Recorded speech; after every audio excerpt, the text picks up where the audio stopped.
Hello friend, જય શ્રી કૃષ્ણ, જય સોમનાથ. કેમ છો બધા મિત્રો? આશા રાખો બધા મજામાં જ હશો. તો સ્વાગત છે તમારો આજના નવા બ્લોગમાં. અને છે ને આપણે 2 મહિના પછી બ્લોગ ચાલુ કર્યો છે. જો છે ને અમારા શ્રીમદનો બ્લોગ હતો અને છે ને અમારા બાબાનો જન્મ થઈ ગયો છે અને આજે એનું નામ રાખવાનું છે. એટલે એના ફઈને બધા આવશે. આપણે છે ને મમ્મી ત્યાં છીએ હજી, એટલે 4-5 દિવસ થઈ ગયા છે બાબાનો જન્મ થઈ ગયેલા. અને જો આપણે છે ને નાહી ધોઈ અને તૈયાર થઈને સૂર્યને એવું બધું વધાવી લીધું, કેમ કે છે ને છઠ્ઠી દિવસે સૂર્યને એવું વધારવાનું હોય નાહી ધોઈને એટલે.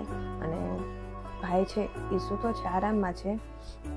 અને આપણે છે ને જો હમણાં સોમનાથ કાર્યક્રમ હતો એટલે આપણે મમ્મીને આતા રહીએ કે બ્લોગ કે એવું કંઈ ઉતરેલું નહોતું.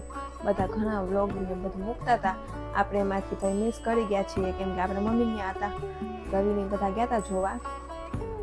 તો છે ને આજે જો ભાઈનું નામકરણ ને બધું કરશે તો એ આગળની વિધિ હું તમને આગળ બતાવીશ. અત્યારે તો જો અમે છે ને બધું કામ ને એવું કરીશ ભાભી બધા, આપણે તો આરામમાં છીએ. ચાલો ભાભી બધા કામ કરીશ, હું તમને બતાવી દઉં.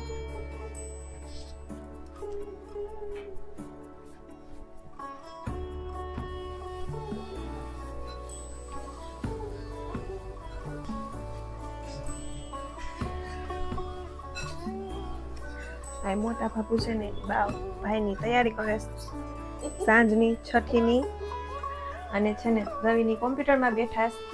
અને અમારા ભાઈ છે ને એને ત્યાં બાબાનો જન્મ થઈ ગયો છે, એને મહિનો દિવસ થઈ ગયો. એ જો કામ ચાલુ છે.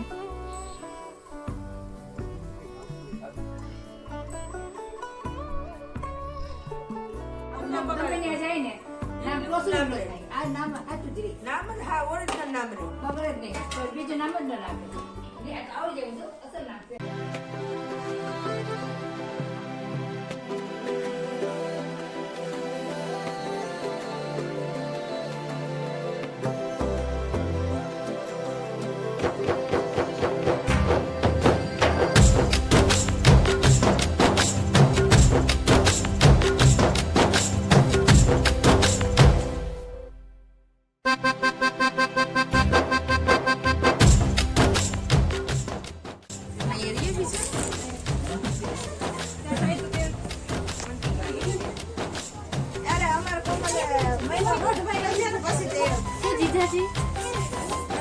આવો તો હા બહુ મોટો માણસ થઈ ગયો. બહુ મોટો માણસ થઈ ગઈ. તું જોઈ ને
મેં રજા મૂકી હતી 15 તારીખે રજા મૂકી બરોબર 14 તારીખે મેચ જોવા જાઉં ને તે નથી આપી ને મારી રીતે વિડ્રોલ કરી દીધું અપ્રુવલ આપી દીધું અહીં તો અમારા રાજને લખી દેવાનું આવી તમારા નામ મૂકી આવી લીધું બાબો હા મારા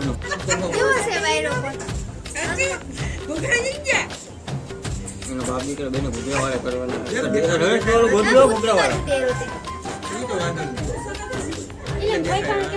આપણે કાલે નામ જ પાડે